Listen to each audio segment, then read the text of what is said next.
কালকে তো মানে কাঁপতে কাঁপতে স্নান করা হয়েছে।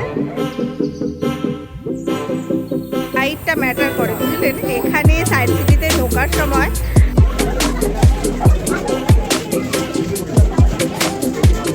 তো ওখান থেকে টোটো নিতে গেলে ভাড়া অনেক বেশি পড়ছে। তো ব্লু কালারের এটা হচ্ছে আমাদের হোটেল, আর এটা হচ্ছে টোটো স্ট্যান্ড। আর সোজা এবং আমাদের ইলিশ আছে, পমপ্লেট আছে, পমপ্লেটের থালি হচ্ছে। নমস্কার বন্ধুরা, কেমন আছেন আপনারা সবাই? আশা করি সবাই খুব ভালো আছেন। আজকে দীঘা ট্যুরের সেকেন্ড ডে নিয়ে চলে এসেছি। 2 নাইট 3 ডেজের দীঘা ট্রিপের ফার্স্ট ডের ভিডিও অলরেডি পোস্ট করা হয়েছে। প্রথম দিন আমাদের হোটেল নিয়ে ভীষণ প্রবলেমে পড়তে হয়েছিল এবং সেই জন্য হোটেল চেঞ্জ করতে হয়েছিল। সেই সমস্ত ডিটেলস তো রয়েছে সেই ভিডিওতে। তার সঙ্গে রয়েছে দুধসাগর, রাতে দীঘার ভিউ, দীঘার মার্কেট এবং কেমনভাবে দীঘায় পৌঁছবেন তারও ডিটেলস ভিডিও। আজকের ভিডিওতে থাকবে সুইমিং পুল সহ বাজেট একটি হোটেলের ডিটেলস, কারণ আমরা সেই হোটেলেই ছিলাম। তার সাথে থাকছে দীঘাতে আপনি কোথায় খাওয়া দাওয়া করতে পারেন, তার রেটি বা কত, তার সঙ্গে থাকছে সায়েন্স সিটির সমস্ত ডিটেলস। তাহলে চলুন শুরু করা যাক আজকের ভিডিও। প্রচণ্ড ইনফরমেটিভ এই ভিডিওটিকে ভালো লাগলে লাইক এবং শেয়ার করতে ভুলবেন না, এবং অবশ্যই আপনার মূল্যবান মতামত জানাতে একদম ভুলবেন না।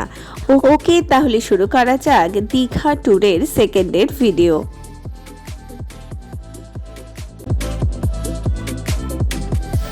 প্রথম দিন রাতে শুতে শুতে একটু দেরি হয়ে যায়। পরের দিন সকালবেলা উঠে এসে দেখি দীঘার সি বিচ বেশ জমজমাট।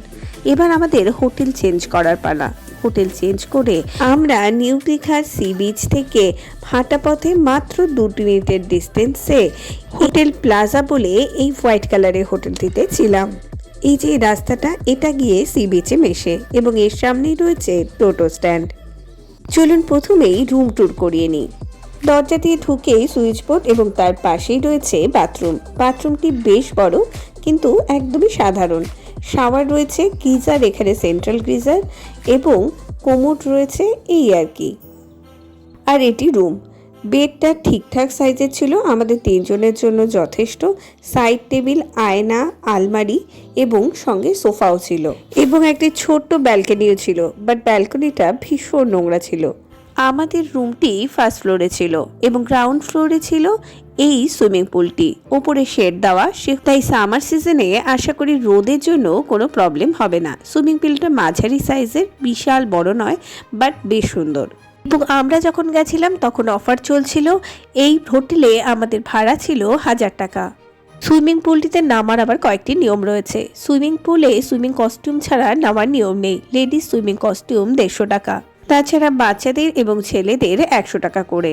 এবং এর টাইমিং সকালবেলা 10টা থেকে 2টো পর্যন্ত এবং বিকেলবেলা 4টে থেকে 6টা পর্যন্ত। সকালবেলায় আমরা ব্রেকফাস্ট করতে চলে এসেছি আমাদের ফেভারিট রেস্টুরেন্ট সন্ধ্যা রেস্টুরেন্টে। আমি নিয়েছিলাম লাচ্ছা পরাঠা এবং শঙ্খদীপ নিয়েছিল মুড়ি ঘুগনি। আদৃশকেও ওখান থেকেই হয়ে গেছিল।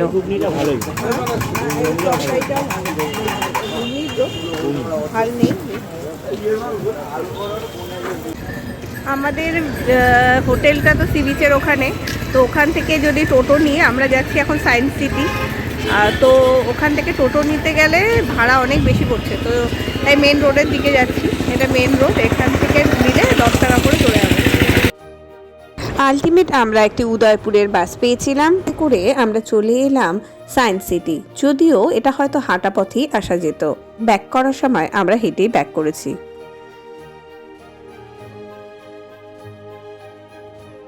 সায়েন্স সিটিতে ঢোকার টিকিট মূল্য 30 টাকা। মিউজিয়ামের ভেতরে আরো বিভিন্ন শো দেখানো হয়, সেগুলোর টিকিট মূল্য 10 টাকা, 25 টাকা, 30 টাকা এরকম আর কি। আর এটি টিকিট কাউন্টার। হাইটটা ম্যাটার করে, বুঝলেন? এখানে সায়েন্স সিটিতে ঢোকার সময় 3.4 ফিট যদি হয় কেউ, তার নিচে যারা তাদের টিকিট লাগবে না, আর তার ওপরে যারা তাদের টিকিট লাগবে। যেমন আদৃশ একটু ওপরে 4 ফিট, তো সেহেতু ওর লেগেছে টিকিট, ফুল টিকিট। সায়েন্স সিটির এটি মেন মিউজিয়াম। বাইরে কি সুন্দর ফুলের বাগান বানিয়ে রেখেছে। এদিক দিয়ে প্রবেশ করলেও বাইরে কিন্তু এদিক দিয়ে যাওয়া যাবে না, ওটার রাস্তা আলাদা। আমরা ঢুকে গেছি মিউজিয়ামের ভেতরে।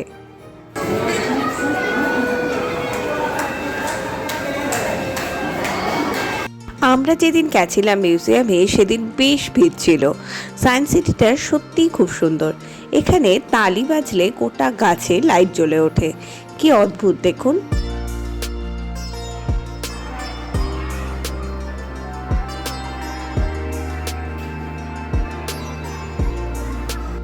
প্রচুর প্রচুর জিনিস রয়েছে বাচ্চাদের জন্য। বাচ্চারা যদি আপনার সঙ্গে থাকে তাহলে অবশ্যই সায়েন্স সিটিতে যাবেন, বাচ্চারা ভীষণ এনজয় করে।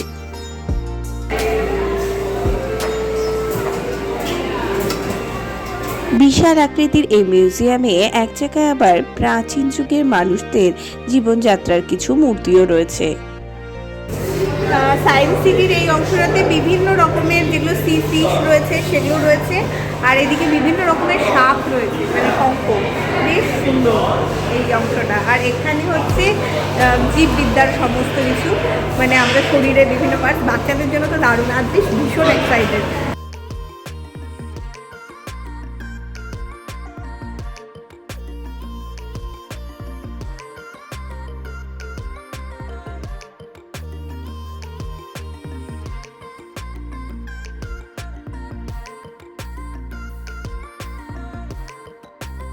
এখন স্ক্রিনে যে অংশটি দেখছেন এটি এখানকার ভুলভুলাইয়া, এবং এই ভুলভুলাইয়াটা কিন্তু বেশ বড়। বিভিন্ন রাস্তা দিয়ে গিয়ে বিভিন্ন জিনিসে পৌঁছতে হয় এবং আপনার বেশ কিছুক্ষণ টাইম লেগে যাবে এখানেই।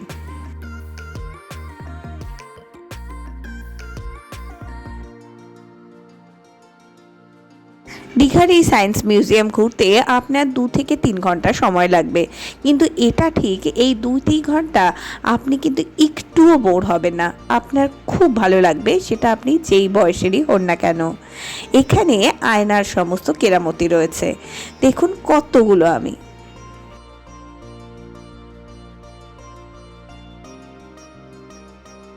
ছোটবেলায় যখন এসেছিলাম তখন এটা জাস্ট তৈরি হয়েছিল। যাই হোক, বাচ্চাদের তো দারুণ মজারই ব্যাপার, অবশ্যই আসবেন।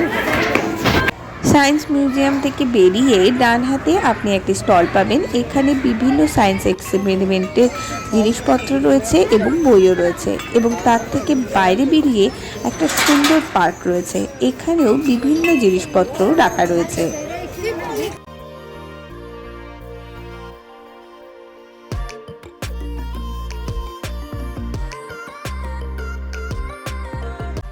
এবং পাশেই রয়েছে একটি ফুড স্টল, এখানে চাইলে আপনি খাওয়া দাওয়া করে নিতে পারেন।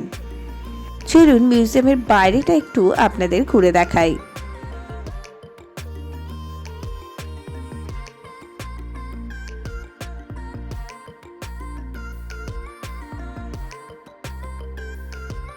আরেকটা কথা তো বলতে ভুলেই গেছি, মিউজিয়ামে আসলে আপনি যদি সরকারি স্কুলের স্টুডেন্ট হন সেই ক্ষেত্রে 10 টাকা টিকিট মূল্য। আলটিমেট প্রচুর মজা করে আমরা সায়েন্স মিউজিয়াম থেকে বেরোই এবং হাঁটা পথে এসে পৌঁছই সমুদ্রের তীরে। এবার স্নান করার পালা। ডে2তে রোদ উঠেছে, আজকে তাও স্নান করে একটু মজা আছে। কালকে তো মানে কাঁপতে স্নান করা হয়েছে। যাই হোক, আজকে বেশ রোদ আছে, গরম ভাব।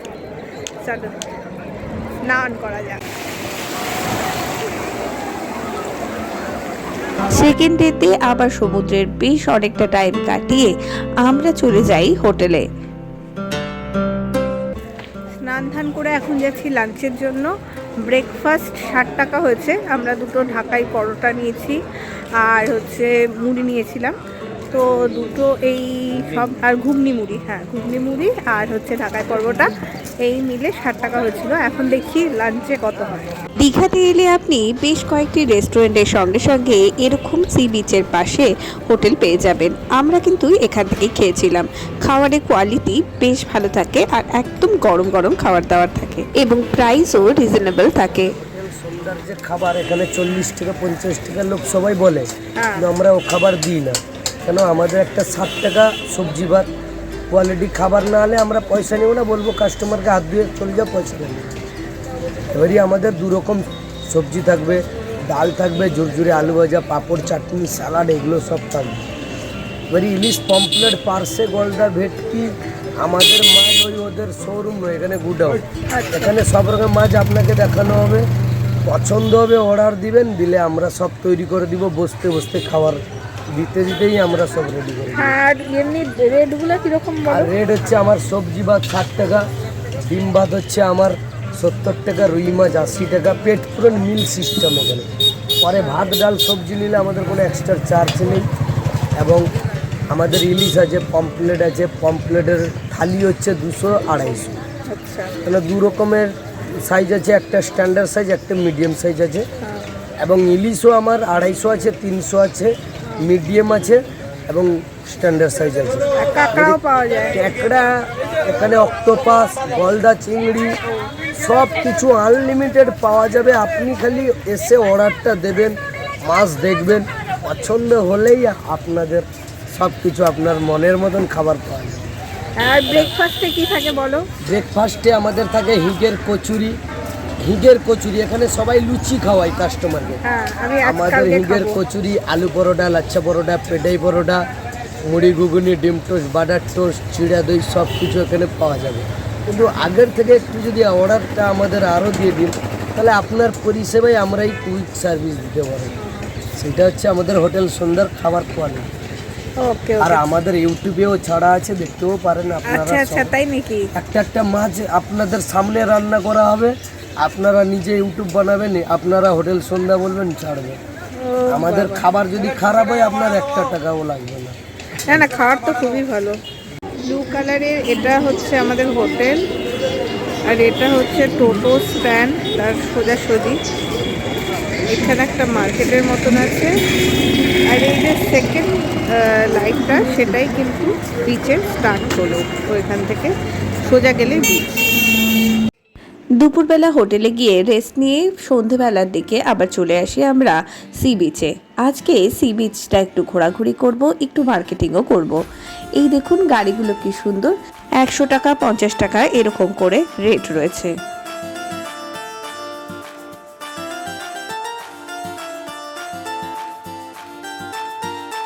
নিউ দীঘায় যে মার্কেটটি রয়েছে সেখানে তো আপনারা বিভিন্ন জিনিস পাবেনই, তার সঙ্গে সমুদ্রের ধারেও বেশ অনেক কটি দোকান দেখেছিলাম আমরা।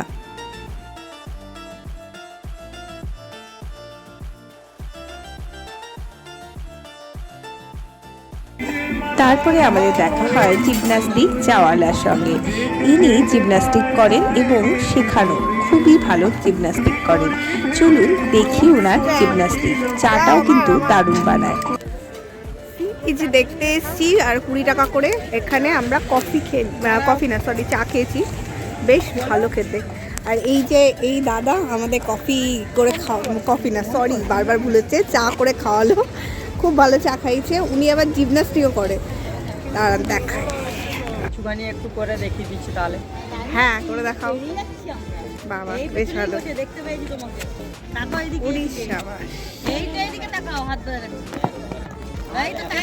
উড়ি বাবা, এ মোবাইল পড়ে গেল। বাবা দারুণ দারুণ, খুব ভালো শেখাচ্ছ তুমি এখানে। এখন শেখাই বলতে ওই বাড়িতে ভাইপো ভাইজি ওদেরকে একটু একটু শেখাই, আর নিজেও শিখি। এখনো শিখে যাচ্ছ? এখনো চলছে আমার। আচ্ছা আচ্ছা, না মানে তোমার তো ওয়েস্ট বেঙ্গল কমপ্লিট হয়ে গেছে, তারপরেও শিখতেই হচ্ছে এখনো। এখন কি কম্পিটিশনে যাও ওটাও এরকম কিছু? না, দেখুন একটা জিমন্যাস্টিক করলে শরীরের বডি কোঅর্ডিনেশনটা ঠিকই থাকে, আর দ্বিতীয়ত হচ্ছে বডিটাকে ফ্রি লাগে প্রচুর। আর ওইটার হিসেবে চলেই যাচ্ছে, যেদিন যেটা কপালে যদি সুযোগ সুবিধা পাই তাহলে কোনোদিন তো আমি ছাড়ছি না, একে তো আমি চালিয়েই রাখবো। সেটাই, কেউ যদি শেখে তাহলে ব্যাপারটা মানে তোমার আর ওইটাও একটা ইয়ে হবে। খুবই ভালো লাগলো, অথচ মানে এত ভালো জিমন্যাস্টিক করে, এখনও চাকরি বাকরি হয়নি, টাকা পয়সা লাগবে সব জায়গাতেই। যাই হোক, খুব ভালো লাগলো ব্যাপারটা ওনাকে দেখে। আমাদের ডে 2টা আমরা এভাবেই কাটিয়েছিলাম। আপনাদের কেমন লাগলো ভিডিওটা অবশ্যই আমাদের জানাবেন। দীঘার সাইট সিন সম্পর্কে নানা তথ্য থাকবে, অবশ্যই সঙ্গে থাকবেন। ওকে বাই, দেখা হবে নেক্সট ভিডিওতে।